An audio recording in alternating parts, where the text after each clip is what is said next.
नमस्कार दोस्तों। आज हम बात करने जा रहे हैं एक ऐसी डील की जो न सिर्फ भारत के रक्षा इतिहास में बल्कि पूरी दुनिया के डिफेंस सेक्टर में मील का पत्थर साबित होने वाली है। भारत फ्रांस से 114 राफेल फाइटर जेट्स खरीदने जा रहा है। ये सदी की सबसे बड़ी डिफेंस डील है जिसकी कीमत लगभग 25 से 30 बिलियन डॉलर यानी करीब 2.5 लाख करोड़ रुपए से ज्यादा हो सकती है। और सबसे दिलचस्प बात यह है कि इस डील से अमेरिका परेशान दिख रहा है। आखिर क्यों? क्या है इस डील की खासियत? भारत को राफेल की इतनी जरूरत क्यों है और अमेरिका क्यों नाराज है? आज के इस वीडियो में हम विस्तार से समझेंगे। तो वीडियो को लाइक कीजिए, चैनल को सब्सक्राइब कीजिए और घंटी के बटन को दबाना ना भूलें। चलिए शुरू करते हैं। राफेल दुनिया के सबसे घातक लड़ाकू विमानों में से एक। दोस्तों, सबसे पहले समझते हैं कि आखिर राफेल है क्या और इसकी इतनी तारीफ क्यों होती है। राफेल फ्रांस की कंपनी डसॉल्ट एविएशन द्वारा बनाया गया एक मल्टी रोल फाइटर जेट है। मल्टी रोल का मतलब है कि यह विमान कई तरह के मिशन कर सकता है। हवा से हवा में लड़ाई, हवा से जमीन पर हमला, रिकॉनाइसेंस यानी जासूसी, परमाणु हमले की क्षमता और यहां तक कि विमान वाहक पोत से उड़ान भरने की भी क्षमता है। ये 4.5 जनरेशन का फाइटर जेट है जो लगभग 5th जनरेशन के करीब है। राफेल की कुछ खास विशेषताएं हैं जो इसे खास बनाती हैं। पहली बात, इसमें एडवांस AESA रडार है जो 100 किलोमीटर से ज्यादा दूरी पर दुश्मन के विमान को पकड़ सकता है। दूसरी बात, इसमें मीटियोर मिसाइल है जो दुनिया की सबसे लंबी रेंज की एयर टू एयर मिसाइल में से एक है। ये 150 किलोमीटर से ज्यादा दूर तक मार कर सकती है। तीसरी बात, इसमें स्कैल्प क्रूज मिसाइल है जो 300 किलोमीटर दूर तक के लक्ष्यों को नष्ट कर सकती है। चौथी बात, इसमें स्पेक्ट्रा इलेक्ट्रॉनिक वॉरफेयर सिस्टम है जो दुश्मन के रडार और मिसाइलों को जैम कर सकता है। पांचवी बात, ये सुपर क्रूज क्षमता रखता है यानी बिना आफ्टर बर्नर के भी सुपरसोनिक स्पीड पर उड़ सकता है। राफेल की स्पीड 1912 किलोमीटर प्रति घंटा है यानी मैक 1.8। ये 15 किलोमीटर की ऊंचाई तक जा सकता है। इसकी रेंज 3700 किलोमीटर है। ये एक बार में 9.5 टन तक हथियार ले जा सकता है। सबसे बड़ी बात, राफेल को परमाणु हथियार ले जाने के लिए भी सर्टिफाइड किया गया है, जो बहुत कम लड़ाकू विमानों के पास ये क्षमता होती है। राफेल ने अपनी काबिलियत कई बार साबित की है। लीबिया, माली, सीरिया, इराक और अफगानिस्तान में फ्रांसीसी वायुसेना ने राफेल का इस्तेमाल किया और हर बार सफलता मिली।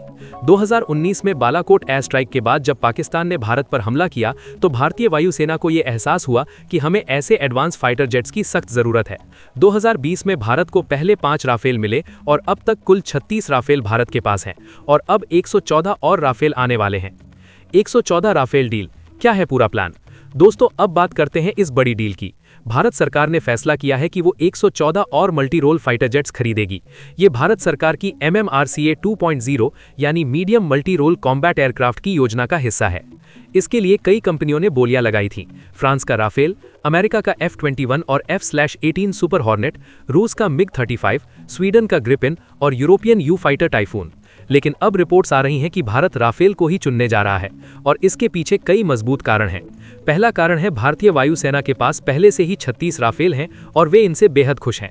पायलट्स का कहना है कि राफेल ने हर मोर्चे पर उम्मीद से बेहतर प्रदर्शन किया है। लद्दाख में चीन के साथ जो तनाव था उसमें राफेल ने बहुत अहम भूमिका निभाई। इसकी वजह से भारतीय वायुसेना राफेल से पूरी तरह संतुष्ट है। दूसरा कारण है मेक इन इंडिया। इस बार की डील में सिर्फ 18-20 विमान फ्रांस में बनकर आएंगे, बाकी 94-96 विमान भारत में ही बनाए जाएंगे। इसके लिए भारत में एक बड़ी प्रोडक्शन फैसिलिटी बनाई जाएगी। फ्रांस की कंपनी डसॉल्ट भारत की किसी कंपनी के साथ पार्टनरशिप करेगी। अभी तक Tata advance systems, Reliance defence, Mahindra defence और हिंदुस्तान एरोनॉटिक्स लिमिटेड यानी HAL के नाम सामने आ रहे हैं। इससे भारत में रोजगार के हजारों अवसर पैदा होंगे और भारत की डिफेंस मैन्युफैक्चरिंग को बढ़ावा मिलेगा। तीसरा कारण है टेक्नोलॉजी ट्रांसफर। फ्रांस ने राफेल की टेक्नोलॉजी भारत के साथ शेयर करने पर सहमति जताई है। इसका मतलब है कि भारत सिर्फ विमान नहीं खरीद रहा बल्कि उसे बनाने की तकनीक भी सीख रहा है। यह भारत के भविष्य के लिए बहुत महत्वपूर्ण है। इस टेक्नोलॉजी का इस्तेमाल भारत अपने स्वदेशी लड़ाकू विमान AMCA यानी एडवांस्ड मीडियम कॉम्बैट एयरक्राफ्ट में भी कर सकता है। चौथा कारण है रखरखाव और सपोर्ट। क्योंकि भारत के पास पहले से ही 36 राफेल हैं, इसलिए उनके लिए जो इंफ्रास्ट्रक्चर, ट्रेनिंग और मेंटेनेंस फैसिलिटी बनाई गई है वही नए राफेल के लिए भी काम में आएगी। अगर भारत कोई नया विमान लेता तो फिर से नई सुविधाएं बनानी पड़ती, नए से पायलटों और तकनीशियनों को ट्रेनिंग देनी पड़ती। इससे समय और पैसे दोनों की बचत होगी। पांचवा कारण है फ्रांस के साथ भारत के मजबूत रिश्ते। फ्रांस भारत का एक भरोसेमंद साझेदार है। वो भारत को बिना किसी शर्त के हाईटेक हथियार बेचने को तैयार रहता है। फ्रांस ने कभी भारत को निराश नहीं किया। 1998 में जब भारत ने परमाणु परीक्षण किए और पूरी दुनिया ने भारत पर प्रतिबंध लगा दिए, तब भी फ्रांस भारत के साथ खड़ा रहा। 1999 में कारगिल युद्ध के दौरान भी फ्रांस ने भारत की मदद की। डील की अनुमानित कीमत 25 से 30 बिलियन डॉलर यानी करीब 2.5 लाख करोड़ रुपए हो सकती है। ये दुनिया की सबसे बड़ी डिफेंस डील होगी। इसमें सिर्फ विमान ही नहीं बल्कि हथियार, spare parts, training, maintenance support और अन्य चीज़ें भी शामिल होंगी। ये डील अगले 10-15 साल तक चलेगी। विमानों की डिलीवरी चरणबद्ध तरीके से होगी। भारत को 114 राफेल की ज़रूरत क्यों है? दोस्तों, अब सवाल ये उठता है कि भारत को इतने सारे लड़ाकू विमानों की ज़रूरत क्यों है? इसके कई कारण हैं। पहला और सबसे बड़ा कारण है भारतीय वायुसेना की घटती स्क्वाड्रन संख्या। भारतीय वायुसेना को 2 मोर्चों पर एक साथ युद्ध लड़ने के लिए कम से कम 42 फाइटर स्क्वाड्रन चाहिए। एक स्क्वाड्रन में आमतौर पर 18 से 20 विमान होते हैं, यानी भारत को लगभग 750-800 लड़ाकू विमान चाहिए। लेकिन इस समय भारतीय वायुसेना के पास सिर्फ 31-32 स्क्वाड्रन हैं, यानी करीब 550-600 विमान। ये कमी क्यों है? क्योंकि भारत के पुराने विमान रिटायर हो रहे हैं। MiG-21 जैसे पुराने विमान जो 1960-70 के दशक में बने थे, वे अब सेवानिवृत्त हो रहे हैं। MiG-27, जैगुआर, मिराज 2000 जैसे विमान भी धीरे धीरे रिटायर हो रहे हैं। नए विमानों का उत्पादन इतना तेज नहीं हो पा रहा है कि वे इस कमी को पूरा कर सकें। तेजस जैसे स्वदेशी विमान अभी प्रारंभिक चरण में हैं और उनका उत्पादन धीमा है। दूसरा कारण है 2 मोर्चों पर खतरा। भारत को एक तरफ पाकिस्तान से और दूसरी तरफ चीन से खतरा है। 2020 में गलवान घाटी में जो टकराव हुआ उसने साफ कर दिया कि चीन के साथ तनाव किसी भी समय बढ़ सकता है। चीन के पास दुनिया की तीसरी सबसे बड़ी वायुसेना है। उनके पास 1500 से ज़्यादा लड़ाकू विमान हैं। उनके पास J-20 जैसे 5th जनरेशन स्टेल्थ फाइटर भी हैं। पाकिस्तान के पास भले ही चीन जितने विमान न हो, लेकिन उनके पास भी F-16 और JF-17 जैसे अच्छे विमान हैं। ऐसे में भारत को अपनी वायुसेना को मजबूत करना ही होगा। तीसरा कारण है तकनीकी श्रेष्ठता। आधुनिक युद्ध में आसमान पर कब्जा कर लेना बहुत महत्वपूर्ण है। जो देश आसमान पर कब्जा कर लेता है वो जमीन पर भी जीत सकता है। राफेल जैसे एडवांस विमान भारत को तकनीकी बढ़त देते हैं। एक राफेल अकेले 3-4 पुराने MiG-21 या MiG-27 के बराबर काम कर सकता है। राफेल की advance sensor, radar, electronic warfare system और लंबी रेंज की मिसाइलें इसे बेहद घातक बनाती हैं। चौथा कारण है परमाणु क्षमता। राफेल को परमाणु हथियार ले जाने के लिए सर्टिफाई किया गया है। भारत की परमाणु नीति नो फर्स्ट यूज यानी पहले हमला न करने की है। लेकिन अगर कोई भारत पर परमाणु हमला करता है तो भारत जवाब देगा। इसके लिए भारत को परमाणु हथियार पहुंचाने के विश्वसनीय साधन चाहिए। भूमि से मिसाइलें, पनडुब्बियों से मिसाइलें और हवाई विमानों से हमला, ये तीनों क्षमताएं भारत के पास होनी चाहिए। राफेल इस त्रिपक्षीय परमाणु क्षमता का महत्वपूर्ण हिस्सा बनेगा। पांचवा कारण है समुद्री सुरक्षा।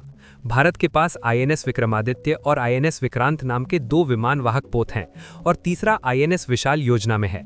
इन विमान वाहक पोतों से उड़ान भरने के लिए विशेष विमानों की जरूरत होती है।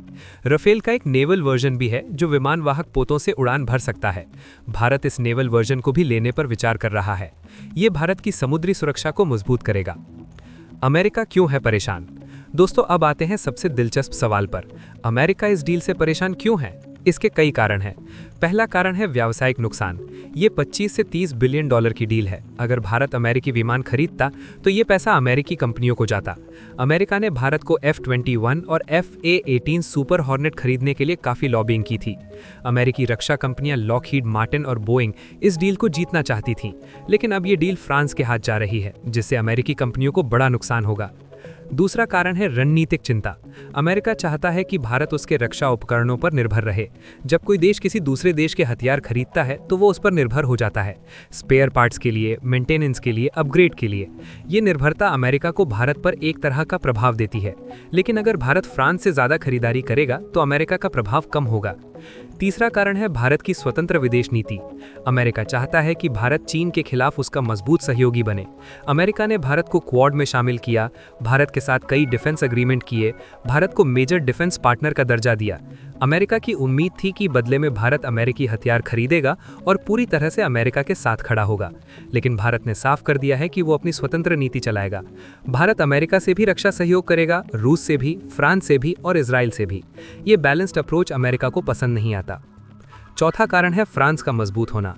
अमेरिका नहीं चाहता कि यूरोपीय देश डिफेंस सेक्टर में बहुत मजबूत हों। अमेरिका दुनिया का सबसे बड़ा हथियार निर्यातक है। वो अपनी स्थिति को बनाए रखना चाहता है। लेकिन राफेल डील से फ्रांस की रक्षा कंपनियों को बड़ा बूस्ट मिलेगा। डसॉल्ट एविएशन जैसी कंपनियां और मजबूत होंगी। ये अमेरिकी कंपनियों के लिए कंपटीशन बढ़ाएगा। पांचवा कारण है टेक्नोलॉजी ट्रांसफर। फ्रांस भारत के साथ टेक्नोलॉजी शेयर करने को तैयार है, जबकि अमेरिका अपनी टेक्नोलॉजी शेयर करने में बहुत कंजूस है। अमेरिका के पास जो सबसे एडवांस टेक्नोलॉजी है वो किसी के साथ शेयर नहीं करता। उसके F-22 और F-35 जैसी स्टेल्थ टेक्नोलॉजी की तो बात ही छोड़िए, वो अपने साधारण विमानों की भी पूरी टेक्नोलॉजी नहीं देता। जबकि फ्रांस ने कहा है कि वो राफेल की टेक्नोलॉजी भारत के साथ शेयर करेगा, जिससे भारत अपने भविष्य के विमान खुद बना सकेगा। ये अमेरिका के हितों के खिलाफ जाता है। छठा कारण है इंडो पैसिफिक में संतुलन। अमेरिका ने इंडो पैसिफिक स्ट्रैटेजी बनाई है, जिसमें भारत एक की प्लेयर है। अमेरिका चाहता है कि भारत उसका क्लोजेस्ट डिफेंस पार्टनर बने और दोनों मिलकर चीन को काउंटर करें। लेकिन अगर भारत फ्रांस के साथ ज़्यादा करीबी रिश्ते बनाएगा तो अमेरिका की रणनीति को धक्का लगेगा। अमेरिका चाहता है कि इंडो पैसिफिक में वही डोमिनेंट पावर रहे, लेकिन फ्रांस भी अब इस क्षेत्र में अपनी प्रेजेंस बढ़ा रहा है। भारत के लिए ये डील क्यों फायदेमंद है? दोस्तों, अब बात करते हैं कि ये डील भारत के लिए क्यों फायदेमंद है। पहला फायदा है सैन्य क्षमता में बढ़ोतरी। 114 नए राफेल से भारतीय वायुसेना की ताकत कई गुना बढ़ जाएगी। ये विमान भारत को चीन और पाकिस्तान के मुकाबले में एक मजबूत स्थिति में रखेंगे। राफेल की एडवांस क्षमताएं भारत को किसी भी पॉसिबल युद्ध में बढ़त देंगी। दूसरा फायदा है मेक इन इंडिया। 94-96 विमान भारत में ही बनेंगे। इससे भारत में एक मजबूत एरोस्पेस इकोसिस्टम विकसित होगा। हजारों भारतीयों को रोजगार मिलेगा, इंजीनियरों, तकनीशियनों, मजदूरों को। भारत की छोटी बड़ी कंपनियां इस प्रोजेक्ट में भाग लेंगी। ये भारत के मेक इन इंडिया और आत्मनिर्भर भारत के लक्ष्यों के अनुरूप है। तीसरा फायदा है टेक्नोलॉजी ट्रांसफर। भारत को राफेल की टेक्नोलॉजी मिलेगी। भारतीय इंजीनियर और वैज्ञानिक इस टेक्नोलॉजी को सीखेंगे और समझेंगे। इसका इस्तेमाल भारत अपने भविष्य के स्वदेशी प्रोजेक्ट्स में कर सकेगा। AMCA, TEDBF जैसे भविष्य के विमानों को बनाने में ये अनुभव काम आएगा। ये भारत को लॉन्ग टर्म में आत्मनिर्भर बनाएगा। चौथा फायदा है रणनीतिक स्वतंत्रता। भारत किसी एक देश पर निर्भर नहीं रहेगा। अगर भारत सिर्फ अमेरिका से या सिर्फ रूस से हथियार खरीदता तो वो उन पर निर्भर हो जाता, लेकिन विविध स्रोतों से हथियार खरीदकर भारत अपनी स्वतंत्रता बनाए रख सकता है। कोई भी देश भारत को ब्लैकमेल नहीं कर पाएगा। ये भारत की विदेश नीति के लिए बहुत महत्वपूर्ण है।